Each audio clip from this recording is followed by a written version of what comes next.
Hi guys and welcome to Dial It Up, and today we're going to be talking about the standard pack power Hypersonic.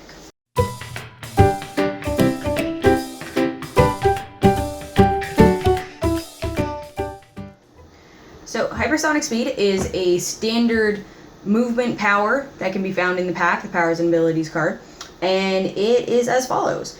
Give this character a power action and move it up to its speed value. It adds +2 to its d6 roll when breaking away and can use improved movement, may move through or adjacent squares of opposing characters, but must break away automatically or regularly. During this move, this character may, as a free action, make one close combat or range combat attack with its range value half for the attack. This character must be in a square where it can legally end its move in order to make the attack. So, when you have character with Hypersonic, as we do with Clix over here, you give it a power action. So anything that's gonna activate off of power actions, there aren't too many, but anything that's gonna stop you from making power actions, Hypersonic Speed is a power action. Then you're gonna move it up to its full movement. Now you don't have to, you can move anywhere up to, you're gonna move up to its full movement. Basically, either Quicksilver's close combat one, so if he had range, you can make range at half range, always rounding up. So you make your movement, basically pick where you're going to attack from, and then move away however you want to move away. Once you're there to make your attack, you can make either close or range like you would any other. Now, that attack there is a free action, so anything that's going to cut down on free actions can apply here, and it's also just an attack. It's not an action, not a close action or a range action, it's an attack. So basically there's very, very few powers that will activate off of it. Mostly you're looking at Precision Strike and Steel Energy, I believe, are the only two that's actually going to be applied here. So that's basically the bare bones of Hypersonic. However, there are certain things that will affect this power that are often overlooked. One of the first things is that if you start adjacent to a character, in order to activate your Hypersonic Speed, you do have to break away. Now, you do happen to get the +2 for your breakaway, which basically means you only fail on a 1. Once you've successfully broken away, you can either attack the person you're adjacent to or just keep going.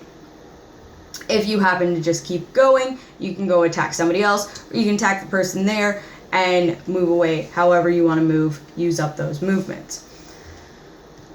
If you happen to come up across a character like Stonewall, who has plasticity, that is going to stop you.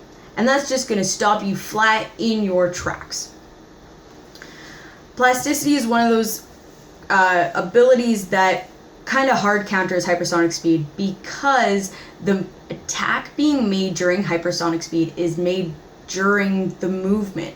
If a character is suddenly stopped moving, then that attack can't take place. So unlike running shot or charge or anything where you move and then attack, with Hypersonic, you're attacking during that movement, so plasticity is really gonna stop you there.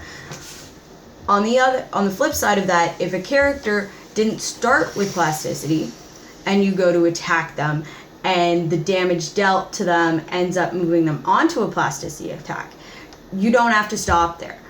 You actually can move away so long as you don't become adjacent to them again, move away and come back. If they're clicked onto plasticity, that's not gonna stop your Hypersonic move from completing. If you happen to take damage, either from a Mystic's special ability or even a crit miss, while you're in the middle of making your Hypersonic Speed attack, you will take that damage. However, it won't stop you from finishing your movement or finishing your attack or whatever it is. That action's already been put into place. That action must resolve. So even if you lose your Hypersonic, you still have to resolve that action. So combat values are calculated when you need them. So at the very start of your move is when your speed value is calculated. That's not going to change regardless of what happens in the middle of that action. So if you happen to take damage, your dial is clicked, and your speed value is suddenly lower, you're still going to be able to complete your movement based on your original speed value. So if his is 13, we're going to go 1, 2, 3, 4, make his attack, critical miss. Now we go down to a 12 movement. You can still move the original 8 away rather than having to move 7 away. So that is something that actually originally wasn't in place. That's one of those rules that have been moved around. So right now the current final ruling on that is that once a value has been calculated, that is the calculated value you use, and regardless of what happens to the dial during that action, you still use the pre-calculated value. Okay, so one more power that will actually affect hypersonic speed is shape change. If there is a character, now we're going to pretend this isn't the Uber Mystique, there is a character with shape change. When you go to make your hypersonic attack and they successfully make their shape change, if you have no other target, that attack is just done. You aren't able to move away and make a second attack or try again. You're basically in that square that you have chosen to make your attack from to declare any other target. If there's nobody here for you to be able to target to make your next attack, you just continue your movement and that attack is basically blown like you would any other chance when shape change is successfully rolled.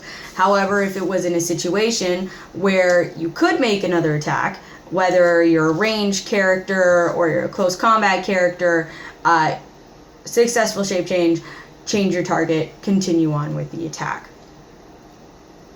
The final thing that will affect hypersonic speed is if you are able to carry a character while you are making the action. Now, unless the character is smaller than you or you have a special ability that won't modify your speed will be -2. Most characters with hypersonic speed do have a fairly large speed value, so it doesn't really affect them too much. The other thing to note is that while you're carrying a character, they are not placed on the map until after you have done your movement. Now, with hypersonic speed, unlike charge or running shot, like I said, the attack is happening during the movement. So if you are moving and you're still considered to be moving while you are making that attack, you can't place down the character. So you won't be able to benefit from enhancement or empower or like the shield or PD ability, anything that will affect the other character. Those won't come into a play until you complete your attack and your movement, and then you put down the character that you were carrying. So that was hypersonic speed, and even though it's one of those abilities that just reading seems simple, there's a lot that actually goes into it once you start moving into other game effects, other powers, anything else that that character can do mixed in with the hypersonic speed. That's when it starts getting complicated, and that's when more players, even veteran players, start slipping up on how that power actually works. But if you do have any comments, questions, or concerns, just let me know down below, and we'll see you guys next time for another episode of Da Da Da. Married with Clix is brought to you in part by MajesticCCG.com. Check out the new premium site with MajesticCCG.com/Apex-Insiders. Check the link below. Trust me. Trying to remember that from me talking? Not going to help. You'll get awesome articles at $3 a month, with the first month being free, from amazing writers such as Paris Gordon, Easton Brock, Aaron Cantu. I'm even going to be contributing occasionally. And if you're familiar with the Metal Lab, check out some of Mike Payne's articles. So, check it out again, MajesticCCG.com/Apex-Insiders for your look into the minds of some of the greats.